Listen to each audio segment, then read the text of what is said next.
Welcome to curve academy. और आज की क्लास में क्लास 10वीं का गणित प्रश्नावली 6.2 को हम लोग पढ़ेंगे।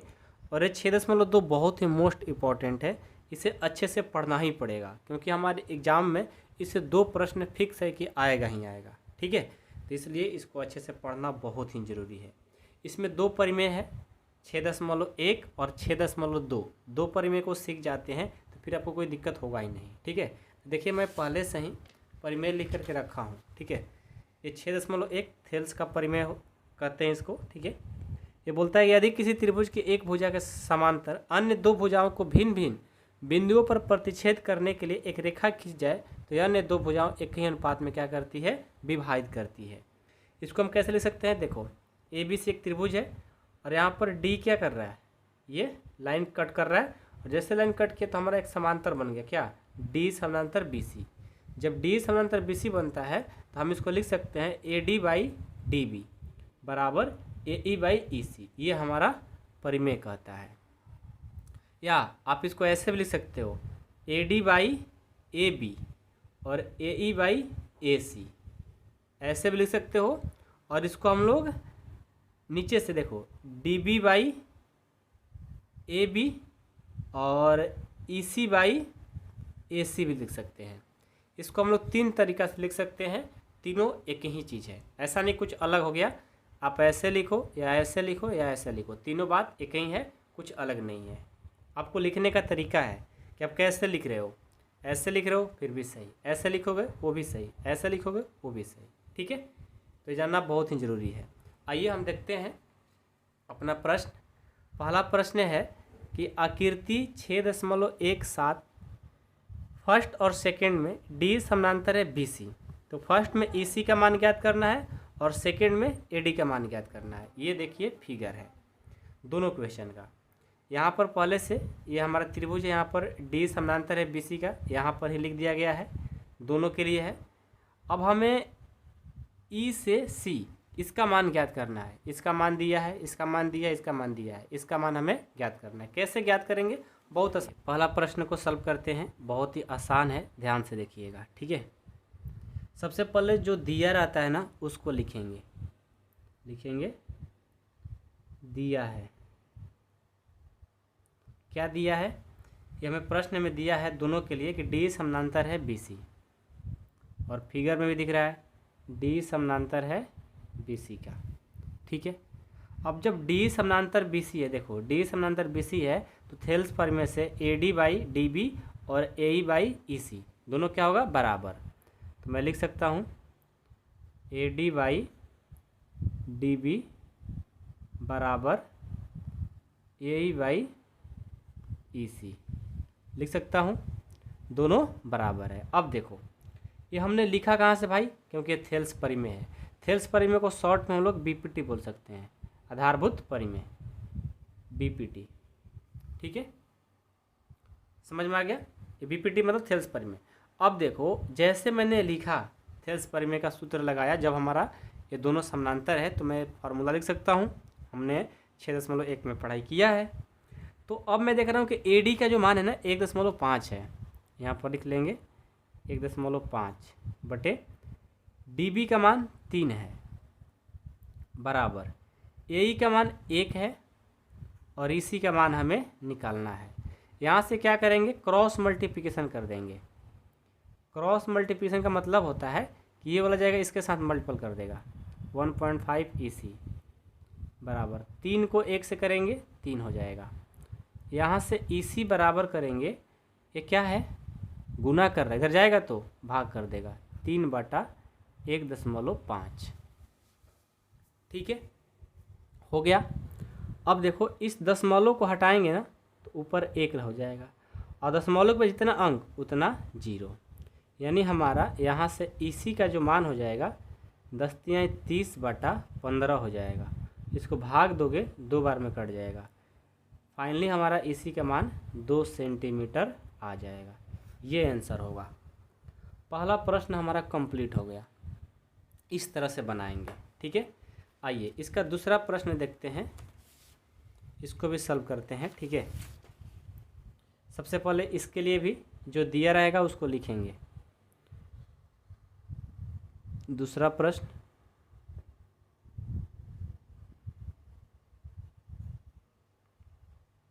क्या दिया है? डी समानांतर है बी सी। बिल्कुल धीरे धीरे चलेंगे। डी समानांतर है बी सी, ठीक है।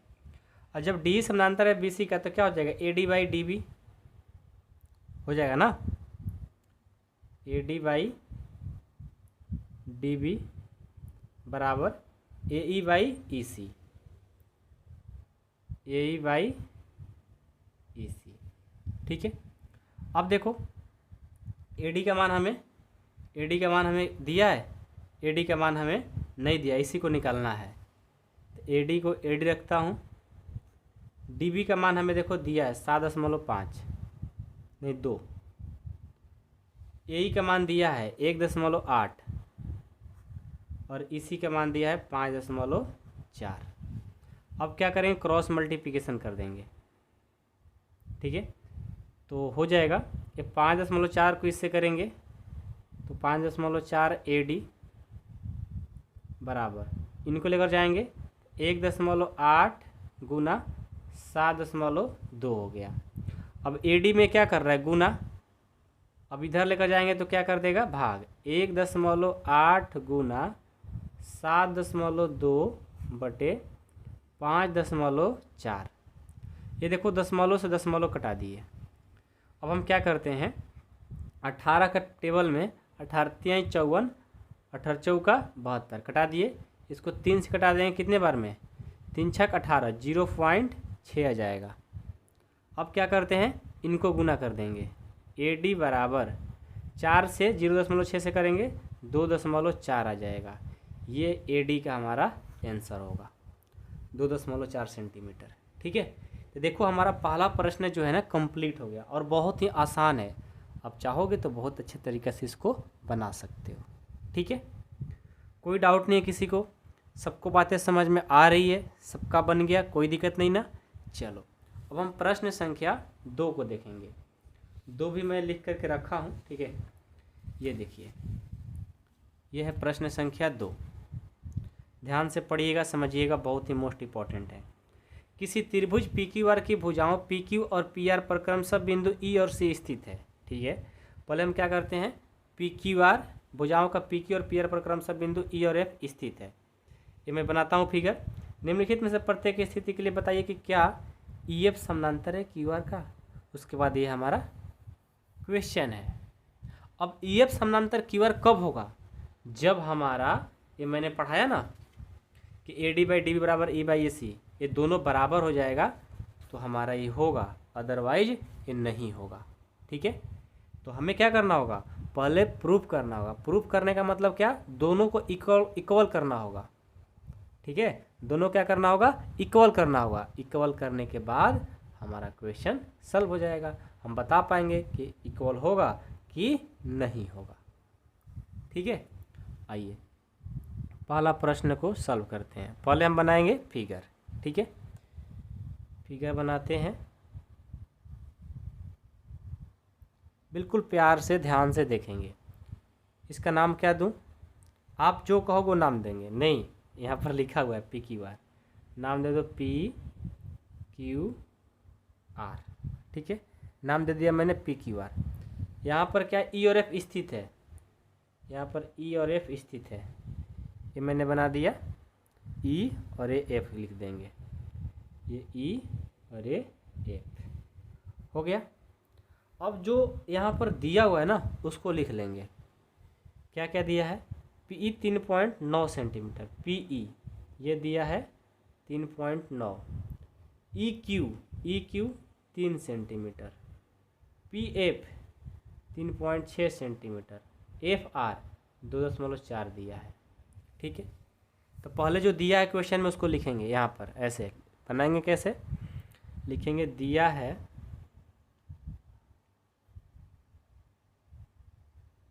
क्या क्या दिया है भाई?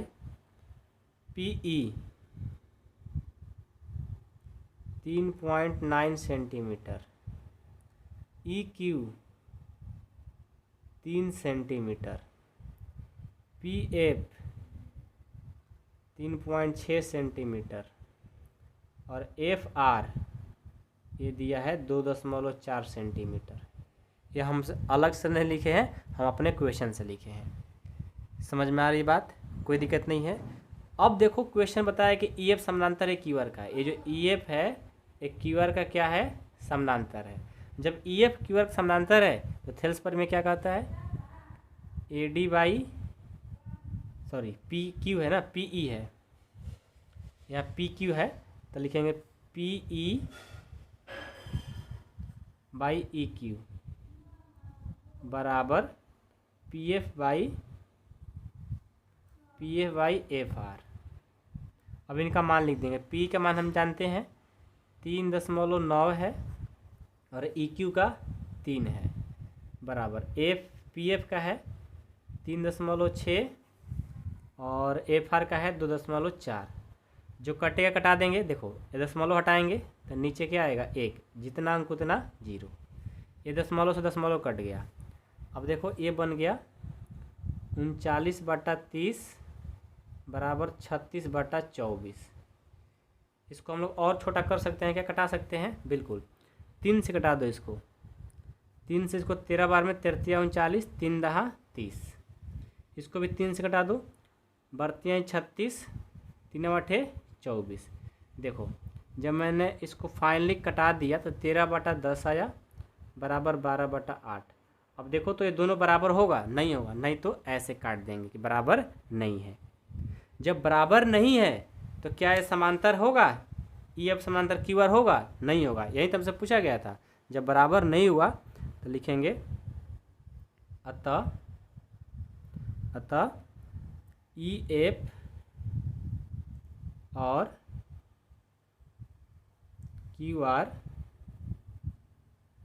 समानांतर, ई एफ और क्यू आर समानांतर नहीं है।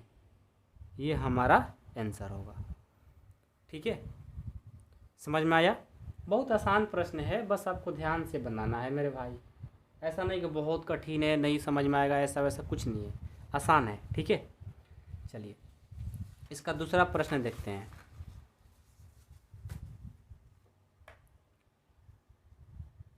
दूसरा प्रश्न मैं लिख नहीं पाया हूँ।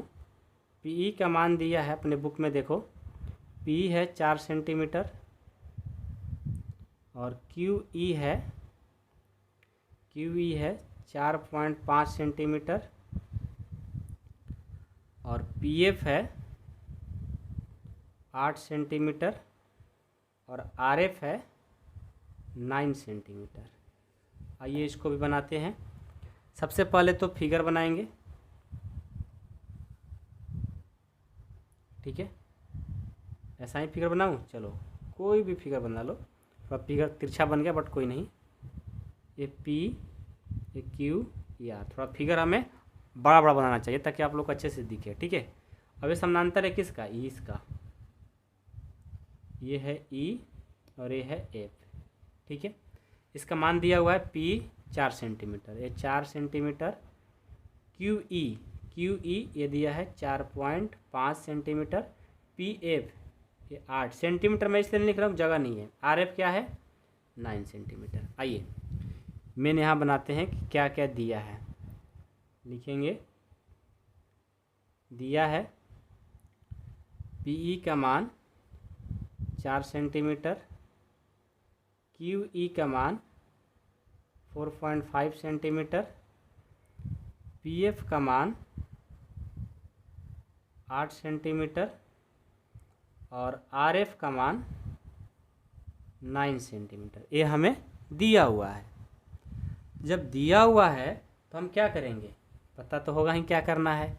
हमें पहले से ई एफ समानांतर है क्यू आर, ये हमें दिया हुआ है। ठीक है, और यही हमें पता करना है। यदि इक्वल होगा पी बाई ई क्यू और P F by F are, समझ जाएं कि दोनों क्या है? समानांतर है। वहीं चेक करेंगे तो फॉर्मूला क्या बनेगा? P E by E Q बराबर P F by F R. ये फार्मूला बनेगा। पी का मान हमें 4 सेंटीमीटर दिया है, ई क्यू का मान 4.5 दिया है, इसका 8 दिया है और ये एफ आर RF कहो चाहे FR कहो, बात एक ही है। ये 9 दिया है। अब देखो तो क्या करते हैं, इसको कटा देंगे। ये पॉइंट उड़ाएंगे तो नीचे ऊपर 1 और जितना अंक उतना 0। ये बन गया 40/45 बराबर 8/9। इसको 8 का पहाड़ा पढ़ो, 5 का 5 8 है 40, 5 9 45। देखो दोनों क्या आ गया बराबर, 8/9 बराबर 8/9। जब दोनों बराबर है तो हम कहेंगे कि EF समानांतर है QR का। ठीक है, लिखेंगे अतः EF समानांतर है QR का। ठीक है, ऐसे लिख लो, नहीं तो क्या बोलते हैं, हिंदी में लिखना चाहते हो तो ऐसे लिखो EF और QR समानांतर है। आपका मन जैसे करे वैसे लिख लो। ये था प्रश्न संख्या 2। ठीक है, अब इसका 3 नंबर देखते हैं क्या है। ये देखिए 3 नंबर है। 3 नंबर भी बहुत आसान है, पहले फिगर बनाते हैं। ये P, ये Q और ये R, ये हमारा EF है। ठीक है, ये दिया है वो PQ। देखो ये थोड़ा क्वेश्चन कठिन हो गया, ध्यान से देखना। ठीक है, ये PQ, P से Q, यहाँ से यहाँ 1.28 दिया है, ये पूरा यहाँ से यहाँ तक। ठीक है, PR, P से R, ये देखो यहाँ से 2.56 यहाँ तक का वैल्यू है। PE, P से E का दिया है 0.18 और PF ये दिया है 0.36। तो आपको पहले EQ और FR का वैल्यू फाइंड करना होगा। ठीक है, बनाएंगे कैसे, लिखेंगे कि दिया है, जो दिया रहेगा उसको पहले लिख लेंगे। लिखेंगे कि PQ equal to 1.28 centimetre, PR equal to 2.56 centimetre, PE equal to 0.18 centimetre और PF equal to 0.36 centimetre given है। हमें पहले EQ का वैल्यू फाइंड करना है। तो EQ का वैल्यू फाइंड करने के लिए क्या करना पड़ेगा, इस पूरे PQ में से हमें PE का वैल्यू फाइंड, यानी PE का मान घटा देना होगा। तो देखो EQ बराबर, अब PQ कितना है भाई 1.28, PE कितना है, PE क्या है, PE देखो 0.18। ठीक है, इसको घटा दो। जब इसको घटाएंगे तो 1.18 आएगा, नहीं 0 आएगा, इतना सेंटीमीटर। EQ का वैल्यू फाइंड कर लिया। अब हमें FR का फाइंड करना है। FR का फाइंड करने के लिए क्या करना होगा, FR इक्वल टू इस पूरे PR में से माइनस कर देंगे PF। तो FR इक्वल टू PR कितना है 2.56 और PF कितना है 0.36। तो FR का क्या करेंगे, घटाएंगे, 6 में से 6 जाएगा 0, 5 में से 3 जाएगा 2, पॉइंट है तो पॉइंट, और 2 में से जाएगा 2.20। ठीक है, ये सेंटीमीटर में आ जाएगा। आ गया, कोई डाउट नहीं है, सबको बातें समझ में आ रही है। किसी को कोई दिक्कत देखो नहीं होना चाहिए, यदि प्रॉब्लम हो, दिक्कत हो, आप मेरे को ज़रूर बताओ। ठीक है, बहुत आसान है, बस आपको ध्यान से पढ़ना है, समझना है। एक बार अच्छे से नहीं पढ़े तो बहुत दिक्कत होगी मेरे भाई। ठीक है, आगे बढ़ें। चलिए अब आगे बढ़ते हैं। हमें पता है कि EF समानांतर है QR का, तो P by EQ equal to PF by FR, ये हो जाएगा। P का वैल्यू देखो कहाँ है, P का 0.18 और EQ लाए हो ना 1.10 इक्वल टू PF का क्या लाए हो, PF पहले से पता है 0.36 और ये कितना लाए हो 2.20। अब देखो तो इस पॉइंट को पॉइंट हटा दिए और इस पॉइंट को भी पॉइंट हटा दिए। ठीक है, तो क्या बचेगा 18/110 हो गया, बराबर है 36/220 हो गया। अब ये बराबर है या नहीं है हमें पता करना है। कैसे करेंगे, पता लग जाएगा। थोड़ा सोचो और देखो हो रहा है कि नहीं हो रहा है। 100% होगा, घबराना बिल्कुल नहीं है। ठीक है, आप इसको कटा करके देखो। मैं क्या करता हूँ, इसको 2 से कटाता हूँ। 2 9 18, 2 से कटाएंगे, 2 5 10, इस 54 बार में। ठीक है, इसको मैं 4 से कटाता हूँ। 4 9 36, इसको 4 से कटाता हूँ, 4 5 20 और फिर 20 हो जाएगा ना, 4 5 20, देखो कट गया। 9/54 बराबर 9/54। यदि बराबर है तो लिखेंगे अतः EF समानांतर हो जाएगा किसका, QR का। यही तो हमसे बोला गया था, जो कि हमने करके दिखा दिया। ठीक है, कोई दिक्कत नहीं है। चलिए अगला प्रश्न देखते हैं, 3 नंबर। क्वेश्चन नंबर 3 है, आकृति 6.18 में यदि LN समानांतर है CB और LN समानांतर है CD हो तो सिद्ध कीजिए कि AM/AB बराबर AN/AD। ये हमें सिद्ध करना है और ये हमें दिया हुआ है। ये फिगर है। इस फिगर में पहले देखिए तो इसमें 2 त्रिभुज बन रहा है। कौन कौन भाई, ध्यान से देखिएगा।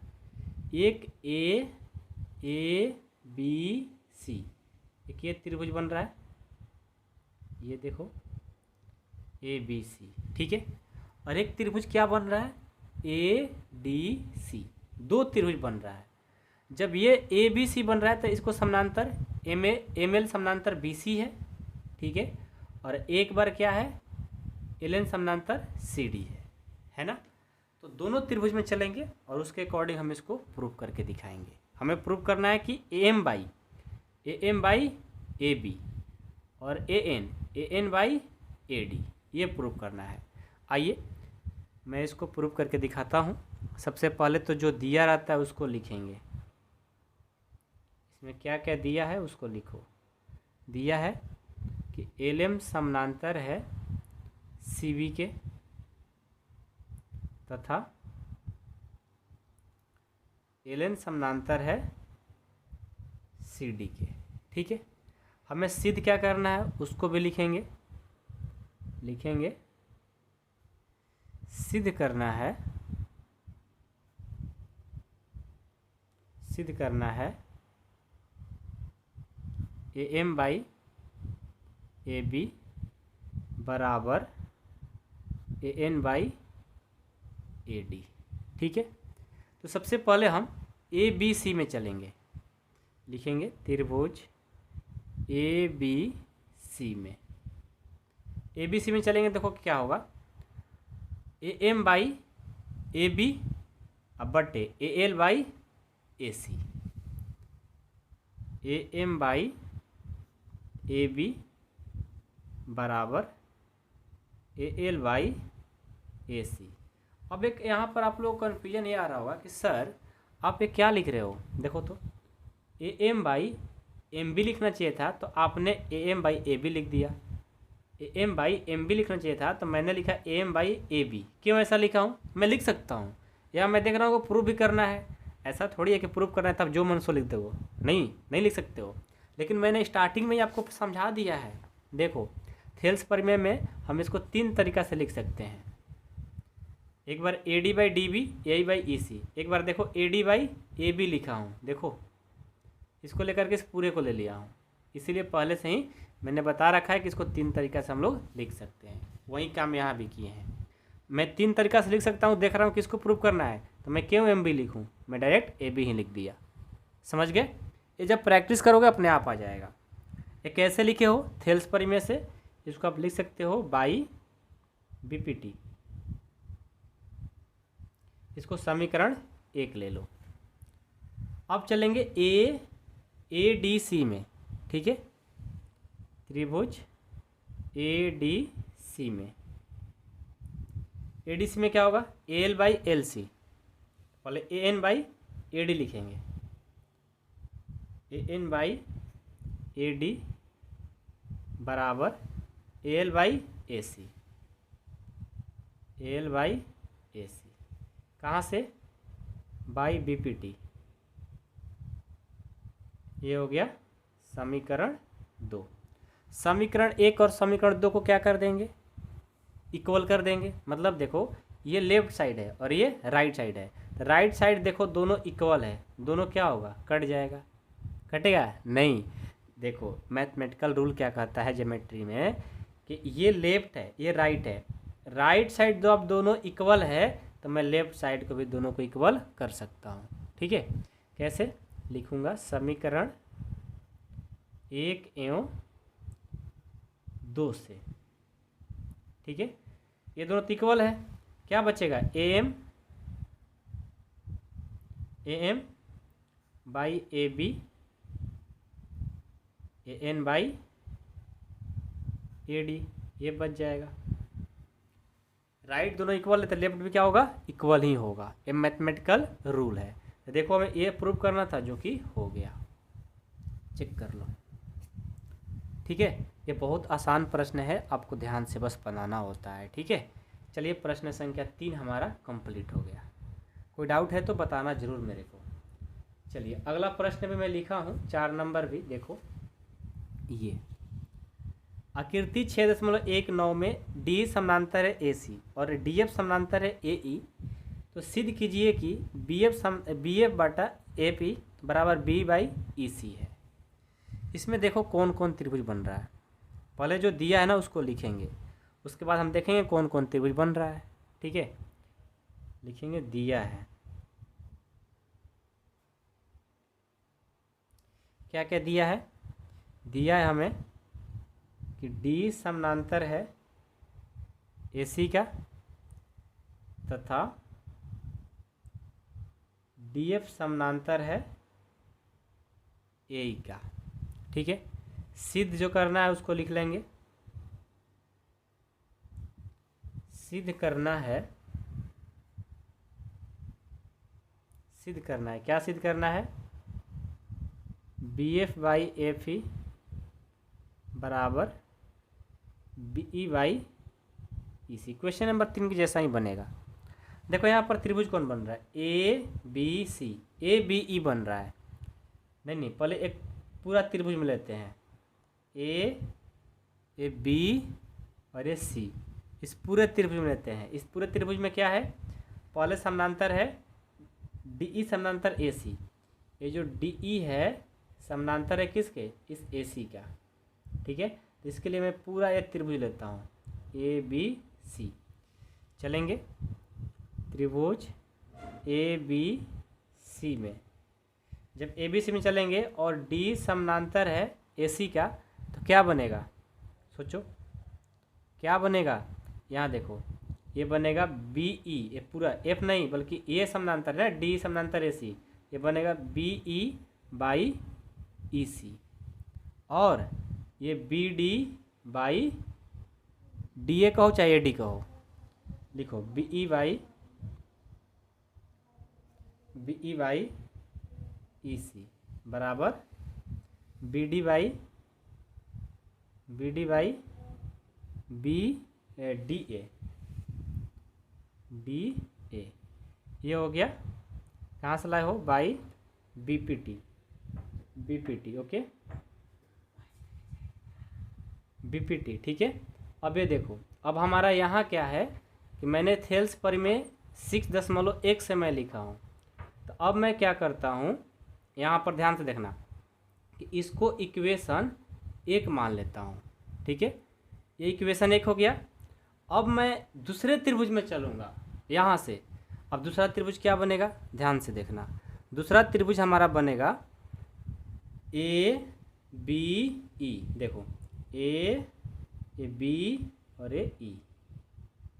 ठीक है, अब ए बी ई में क्या है, ये देखो यहाँ लिखा है डी एफ समानांतर है ए ई का, ये जो डी एफ है किसके समानांतर है, ए ई का।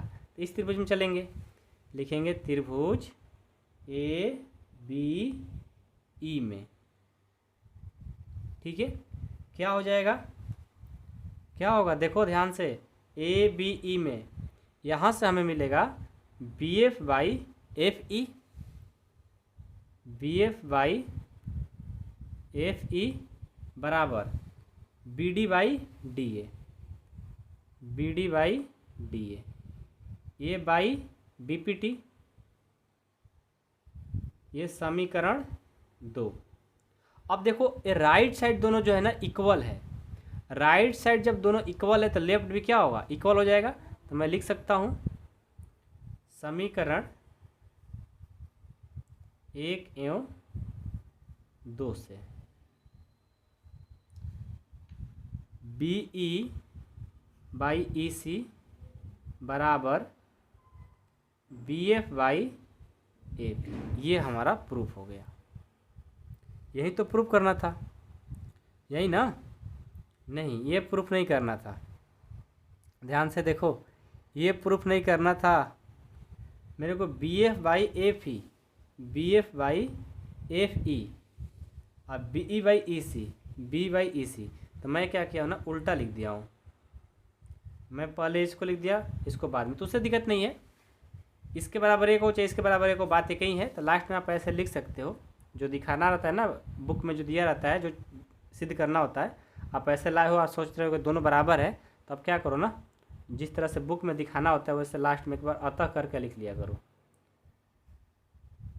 ये भी करो तो कोई काट नहीं सकता, लेकिन ऐसे कर दोगे तो अच्छा रहेगा, ठीक है? मैं जानता हूँ कि ये भी दोनों इक्वल है, लेकिन ऐसे कर दो क्योंकि हमें ये बुक में बोला है कि ऐसे प्रूफ करके दिखाओ, ठीक है? समझ में आ गया? चलिए अब हम क्वेश्चन नंबर 5 देखेंगे। 5 क्या है? आकृति 6.20 में डी समानांतर है ओ क्यू का और डी एफ समानांतर है क्यू आर, दर्शाइए कि ई एफ समानांतर क्यू आर होना चाहिए। ये दिखाना है ई एफ ये समानांतर ये क्यू आर, ये दिखाना है, ठीक है? चलिए आइए बनाते हैं। सबसे पहले जो दिया रहता है उसको लिखेंगे। दिया है डी समानांतर ओ क्यू और डी एफ समानांतर ओ आर, ये हमें दिया हुआ है। ओ आर है कि क्यू आर है? एक बार बुक में देख लेता हूँ। ओ आर है, गलती से लिखा हूँ क्यू आर, ठीक है? O R. समझ में आ गया? हमें सिद्ध क्या करना है, ये पार्ट लिखेंगे।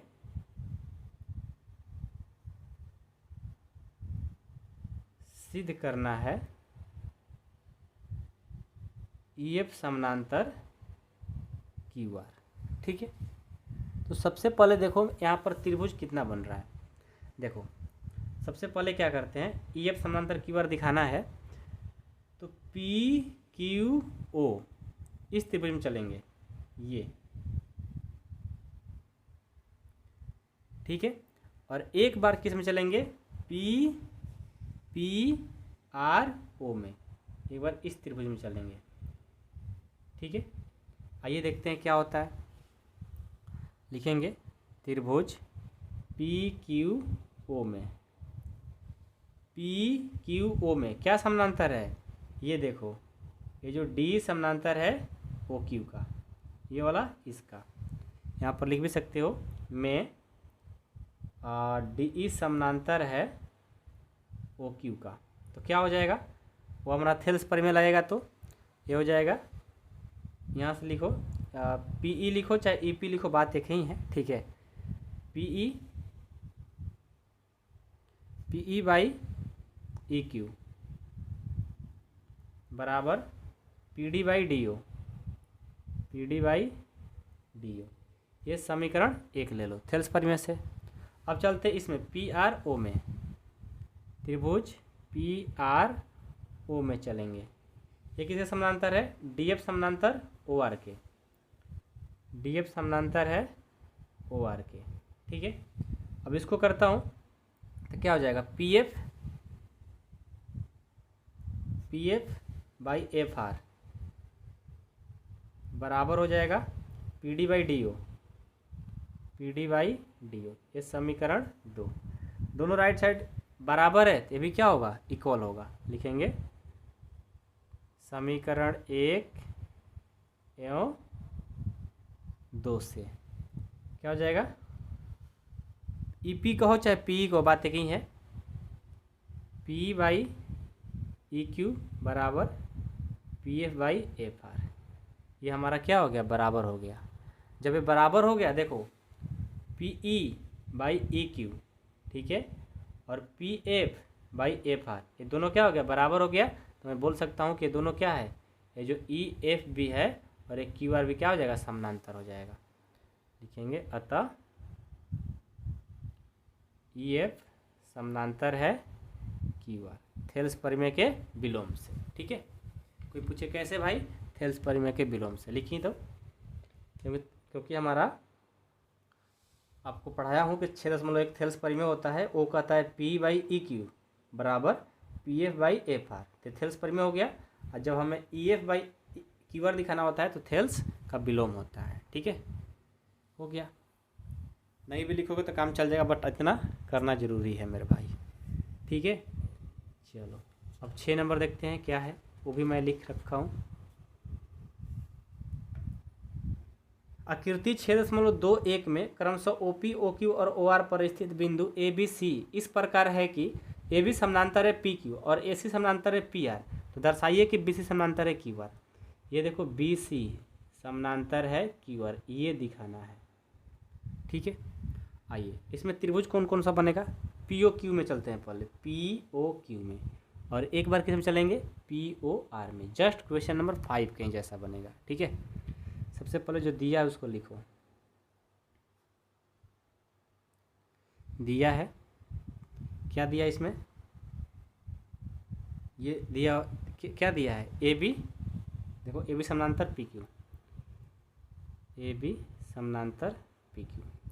कौन सा त्रिभुज में चलेंगे, AB समानांतर PQ। त्रिभुज बनेगा POQ। लिखेंगे त्रिभुज POQ में क्या हो जाएगा, यहाँ से देखो POQ में ये वाला इसके समानांतर है, तो ये बनेगा OB/BQ और OA/AP। OB/BQ बराबर OA/AP, ये समीकरण 1। अब हमारा है ACPR। ये देखो ACPR, यहाँ से POR में चलेंगे। लिखेंगे त्रिभुज POR में समानांतर क्या है, ये वाला इसके साइड। AC समानांतर तो दिया हुआ है, AC समानांतर PR के, तो क्या बनेगा, इतना बाई इतना बराबर इतना। लिख लेंगे, समझ में आया ना क्या मैं बोल रहा हूँ। देखो OC/CR और PA/AO। ठीक है, क्या हो जाएगा, OC/CR, OC/CR बराबर ये OP/AP, OA है ना, OA/AP, OA/AP। ये समीकरण 2 हो गया। अब समीकरण 1 और 2 से चलेंगे। समीकरण 1 एवं 2 से राइट बराबर है, तो क्या हो जाएगा, OB बराबर BQ बराबर हो जाएगा OC/CR। देखो OB/BQ OC/CR, एक त्रिभुज बन गया। जब ये त्रिभुज बन गया तो देखो BC समानांतर हो जाएगा Q का। ये त्रिभुज में हम आ गए, जब ये बराबर है तो BC और QR क्या हो जाएगा, बराबर हो जाएगा। लिखेंगे अतः BC समानांतर हो जाएगा QR का, BPT का विलोम से। ये हो गया प्रश्न संख्या 6। बहुत आसान है, बस आपको ध्यान से देखना है। ठीक है, अगला देखिए। 7वां प्रश्न है कि परिमेय 6.1 का प्रयोग करते हुए सिद्ध कीजिए कि एक त्रिभुज की एक भुजा के मध्य बिंदु से होकर दूसरी भुजा के समांतर खींची गई रेखा तीसरी भुजा को समद्विभाजित करती है। क्वेश्चन का मतलब है, देखो पहले एक त्रिभुज बनाते हैं। ये देखो हमारा त्रिभुज है, इसका नाम A B ये C, और यहाँ पर PQ हमारा समांतर रेखा है। ठीक है, देखो PQ समांतर है BC का। अब प्रश्न को थोड़ा ध्यान से पढ़िएगा। सिद्ध कीजिए कि एक त्रिभुज के एक भुजा के मध्य बिंदु से होकर एक भुजा के मध्य बिंदु से होकर, ये देखो एक भुजा के मध्य बिंदु से होकर दूसरी भुजा के समांतर खींची गई रेखा तीसरी भुजा को समद्विभाजित करती है। देखो ये एक भुजा के मध्य क्या है, एक त्रिभुज की मध्य बिंदु P है, क्या है P, और ये दूसरी भुजा के समानांतर, ये जो BC है ये दूसरी भुजा क्या समानांतर है। तो आपसे जो तीसरा है ना, इसको क्या बोल रहा है, समद्विभाजित करती है। ये तीसरा जो Q है ये समद्विभाजित करती है, दो बराबर भागों में ये बांट रही है, हमें ये बताना है। ठीक है, बहुत आसान है। सबसे पहले तो इसमें जो दिया है उसको लिखेंगे कि ये जो है ना AP/PB, ये जो P है इन दोनों के लिए मध्य बिंदु, यानी ये वाला और ये वाला दोनों क्या है, बराबर है। तो लिखेंगे सबसे पहले जो दिया रहता है उसको लिखेंगे कि दिया है AP बराबर है PB के, ये हमें दिया हुआ है। साथ में क्या दिया है, ये PQ समानांतर है, PQ समानांतर है BC के, ये सब लिखा हुआ है। ठीक है, हमें सिद्ध क्या करना है, इसको ये जो Q है ये AC का समद्विभाजित मतलब दो भागों में बांट रही है। लिखेंगे सिद्ध करना है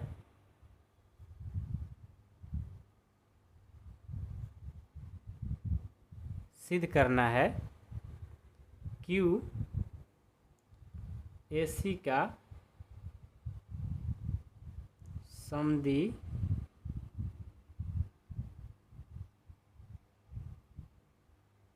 है। ठीक है, तो चलिए सिद्ध करते हैं। हम चलते हैं ABC त्रिभुज ABC में, त्रिभुज ABC में क्या है, PQ समानांतर है BC का, PQ समानांतर है BC का, दिया हुआ है।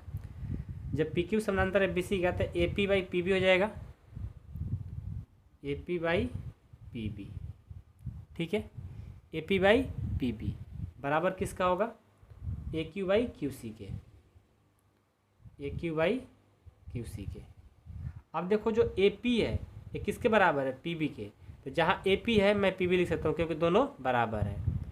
तो PB/PB बराबर AQ/QC। PB काट के कितना हो जाएगा, एक, यानी एक बराबर AQ/QC। अब इसको क्या करेंगे, भाग कर रहा इधर आएगा तो गुना कर देगा, 1 और QC से QC बराबर AQ। ये देखो दोनों क्या हो गया, बराबर। जब ये दोनों बराबर हो गया तो समझ जाओ कि जो Q है AC को समद्विभाजित कर रही है। तो लिख लेंगे अतः Q AC का समद्विभाजक है, आंसर। ठीक है, ये हमारा 7 नंबर कंप्लीट हो गया। आइए 8 नंबर देखते हैं। 8 नंबर में लिख करके रखा हूँ, बोला है कि परिमेय 6.2 का प्रयोग करते हुए सिद्ध कीजिए कि एक त्रिभुज की किन्हीं दो भुजाओं मध्य बिंदु को मिलाने वाली रेखा तीसरी भुजा के समानांतर होती है, मतलब उसके जस्ट उल्टा। ये देखो एक त्रिभुज है ABC और ये है PQ। सबसे पहले जो दिया है उसको लिख लेते हैं। दिया है, क्या दिया है, सिद्ध कीजिए कि एक त्रिभुज की दो भुजाओं का मध्य बिंदुओं को मिलाने वाली तीसरी रेखा भुजा का समानांतर होती है। यानी ये और ये हमें दिखाना है कि कैसे समानांतर होती है। ये समानांतर कब दिखा पाएंगे, जब AP/PB बराबर AQ/QC हो जाएगा तो। ठीक है, तो मैं देख रहा हूँ कि त्रिभुज की दो भुजाओं का मध्य बिंदु, त्रिभुज का दो भुजाओं का मध्य बिंदु क्या है, P और Q। तो मैं यहाँ देख रहा हूँ कि AP जो है ना, AP जो है PB के बराबर है, और AQ जो है QC के बराबर है, क्योंकि यहाँ पर किन्हीं दो भुजाओं के मध्य बिंदु को, यहाँ ध्यान से पढ़ो ना, सिद्ध कीजिए कि एक त्रिभुज की किन्हीं दो भुजाओं के मध्य बिंदु को मिलाने में रेखा तीसरी भुजा के समानांतर होती है। ये हमें दिया हुआ है कि जो मध्य बिंदु दोनों का है ये है P और इसका Q। जब मध्य बिंदु है तो यहाँ से यहाँ का डिस्टेंस और यहाँ का डिस्टेंस और यहाँ का डिस्टेंस और यहाँ का डिस्टेंस दोनों क्या होगा, बराबर होगा। अब हमें दिखाना क्या है, सिद्ध क्या करना है, ये और ये क्या समानांतर सिद्ध करना है। क्या करना है, PQ समानांतर BC। कब हो पाएगा? जब दोनों इक्वल कर देंगे। तो चलिए तो एक बार चलेंगे थेल्स परिमेय से, A P by P B. अब देखो ए पी जो है ना, यहाँ देखो ए पी जो है किसके बराबर है? पी क्यू के। ए पी बराबर है पी क्यू के, पी क्यू के पी बी के सॉरी पी बी है यहाँ पर, ए पी बराबर है पी बी के। तो ए पी की जगह हम क्या लिख सकता हूँ? पी बी बटे पी बी। कटा देंगे तो क्या आ जाएगा? 1। इसको मान लो समीकरण 1। अब एक बार इसको बराबर करते हैं, ए क्यू बाई क्यू सी। तो देखो ए क्यू किसके बराबर है? क्यू सी के, तो क्यू सी बटा क्यू सी। कटा देंगे क्या आ जाएगा? 1। समीकरण 2, दोनों क्या हो गया? बराबर। तो लिखेंगे समीकरण 1 एवं 2 से दोनों क्या आया? बराबर। यानी A P by P B बराबर है A Q by Q C के। जब ये बराबर है तो दोनों क्या हो जाएगा? समानांतर। लिख देंगे अतः पी क्यू समानांतर है बी सी के, थेल्स के विलोम से। ठीक है, ये देखो बहुत ही आसान प्रश्नावली है। जब ये आप अच्छे से बनाते हो, ध्यान से बनाते हो तो बहुत आसान है। अच्छे से आराम से बना लोगे, कोई दिक्कत नहीं होगा। ठीक है, तो इसी के साथ हमारा प्रश्न संख्या 8 कंप्लीट होता है। अब हम 9 को देखेंगे। देखिए प्रश्न संख्या 9 है कि ए बी सी डी एक समलंब है जिसमें ए बी समानांतर है डी सी तथा इसके विकर्ण परस्पर बिंदु ओ पर प्रतिच्छेद करते हैं। तो दर्शाइए कि एओ बटा बीओ बराबर सीओ बटा डीओ है। ठीक है, पहले हम क्या करते हैं? ए बी सी डी एक समलंब बनाते हैं। ये देखिए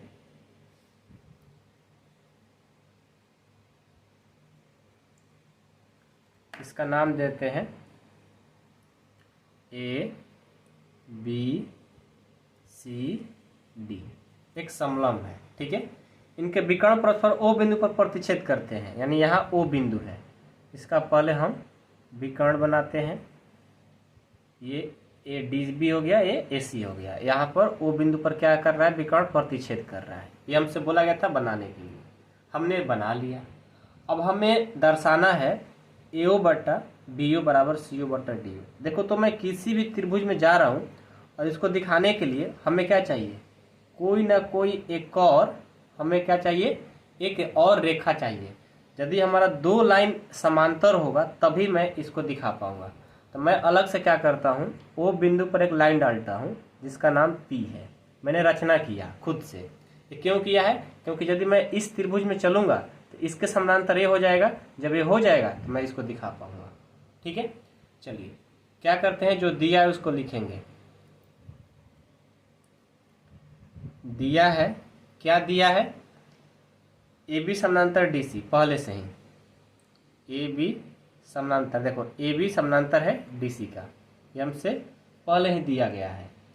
हमें दर्शाना क्या है? सिद्ध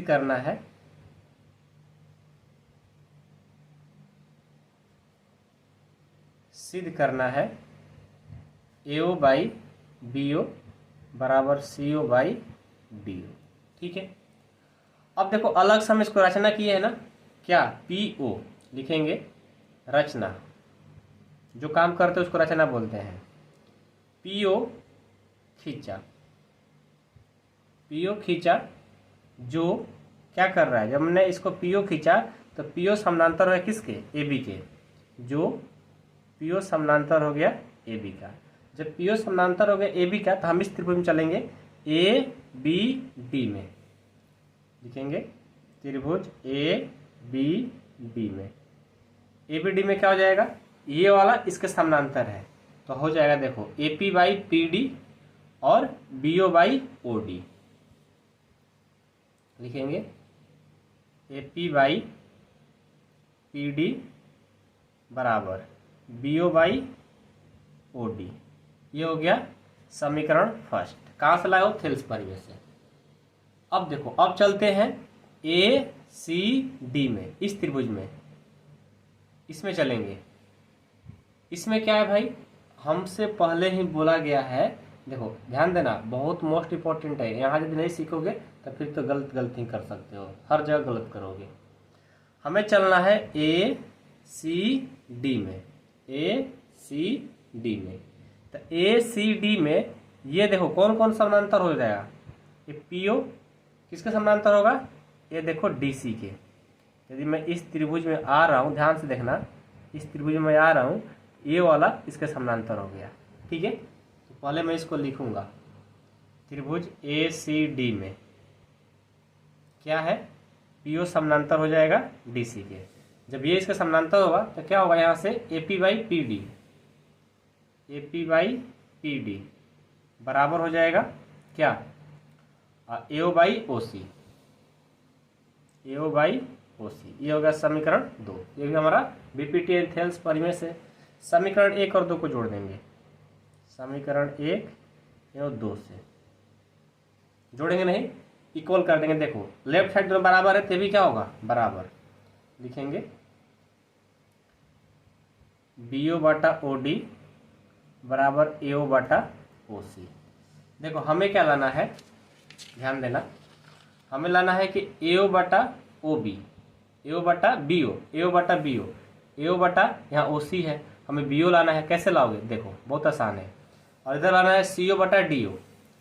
तो मैं क्या करता हूँ, ये भाग कर इधर जाएगा तो गुना इधर आ गया, और इस ओ डी को, इस ओ डी को क्या करते हैं, यहीं पर रन देते हैं, इस ओ डी को यहीं रन देते हैं बराबर। अब क्या करते हैं कि ये जो हमारा ये ओ डी है ना, सॉरी बी ओ है, यहाँ पर गुना कर रहा है, नीचे आएगा तो भाग कर देगा, ए ओ बाई क्या हो जाएगा, बी ओ। ठीक है, तो देखो तो यही तो हमें प्रूफ करना था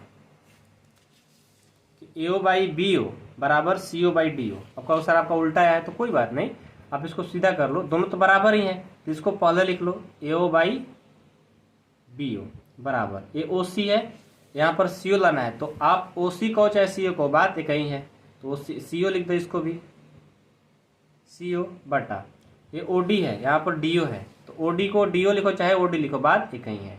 ये देखो हमारा प्रूफ हो गया। ठीक है, ये था प्रश्न संख्या हमारा 9। अब हम लोग 10 देखेंगे। 10 भी बहुत आसान है, देखिए जस्ट उसी की तरह भी बनेगा।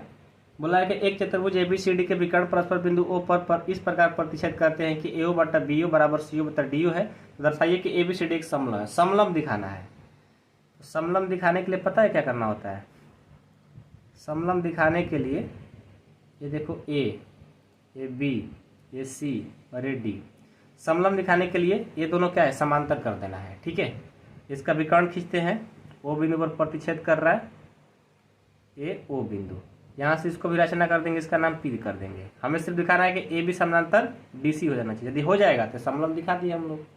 पहले जो दिया है उसको लिखेंगे, क्या दिया है, ए ओ बाई बी ओ बराबर सी ओ बाई डी ओ, ये हमसे पहले दिया गया है। सिद्ध करना है कि ए बी सी डी समलंब है या ए बी समानांतर डी सी, ये दोनों में से कोई एक सॉल्व कर दो। ठीक है, लिखेंगे सिद्ध करना है ए बी सी डी एक समलंब है या ए बी समानांतर डी सी। ठीक है, ये हमें दिखा देना है। हमने अलग से रचना क्या किया है, पी ओ एक लाइन खींचा है, लिखेंगे रचना और पी ओ खींचा, पी ओ खींचा, जैसे मैंने पी ओ खींचा जो क्या हो गया, पी ओ समानांतर हो गया ए बी का, पी ओ समानांतर हो गया ए बी का। तो सबसे पहले ए बी डी में चलेंगे, ए बी डी में लिखेंगे त्रिभुज ए बी डी में। ठीक है, ए बी डी में क्या होगा, पी ओ समानांतर है किसके, ए बी के, पी ओ समानांतर है ए बी के, तो क्या बनेगा, A P by P D, A P by P D बराबर B O by O D को चाहे डी ओ को, B O by O D, ये समीकरण 1 बाई थेल्स परिमेय। ठीक है, और पहले से हम ये चीज़ दिया हुआ है, ए ओ बाई बी ओ बराबर सी ओ बाई डी ओ, ये समीकरण 2 कहाँ से लाए हो, ये हमें पहले से ऑलरेडी दिया गया है। ठीक है, इसको 2 मत मानो, इसको पहले इक्वल कर लो। देखो क्या करता हूँ, इस एओ को ज्यों का त्यों रखो, और जो सीओ है ना गुना का नीचे आएगा तो भाग कर देगा, तो एओ बाई यहाँ से सीओ कर दो अब बराबर, इसको ऊपर लेकर जाओ तो बीओ, और इसको क्या करते हैं डीओ को यहीं पर रहने देते हैं, क्योंकि ए वाला इधर आ गया और यहाँ वाला ऊपर चला गया। इसको मान लो समीकरण सेकेंड। ये देखो दोनों क्या है, बराबर है, ओडी और डीओ में अंतर नहीं है, दोनों एक ही है, तो राइट साइड हमारा दोनों बराबर है, तो क्या हो जाएगा बराबर, तो लिखेंगे, इधर जगह नहीं है तो इधर कर लेते हैं कि समीकरण 1 एवं 2 से ये हो जाएगा ए पी बाई पी डी बराबर एओ बाई सी ओ, दोनों बराबर हो गया। तो देखो ये कब होगा, ए पी बाई पी डी और एओ बाई ओ सी कब होगा, जब ये दोनों एक दूसरे क्या होगा समानांतर। ठीक है, लिख देंगे पीओ समानांतर डीसी हो गया। ये कहाँ से लाए हो, बीपीटी यानी थेल्स परिमेय के विलोम से। और रचना में हम क्या किए हैं, पीओ समानांतर ए बी, पीओ समानांतर ए बी। जब पीओ समानांतर ए बी है, देखो पीओ समानांतर ए बी है, ध्यान देना, यहाँ पीओ डीसी के बराबर है, समानांतर है, और पीओ ए बी समानांतर है, तो क्या हमारा ए बी और डीसी समानांतर नहीं हो जाएगा, बिल्कुल हो जाएगा। तो मैं लिख दूंगा कि ए बी समानांतर डीसी, अतः करके प्रूफ हो गया। मान लो पीओ डीसी समानांतर है, देखो यहाँ पर ये जो पीओ है इसके समानांतर है, और जो पीओ है ए बी के समानांतर है, यानी ये और ये तीनों बराबर है, यानी हम ये भी कह सकता हूँ कि ये वाला और ये वाला भी समानांतर ही होगा, बराबर नहीं समानांतर है, तो वो भी क्या हो जाएगा समानांतर हो जाएगा। ठीक है, इसी के साथ हमारा 6.2 कंप्लीट होता है। Thank you so much.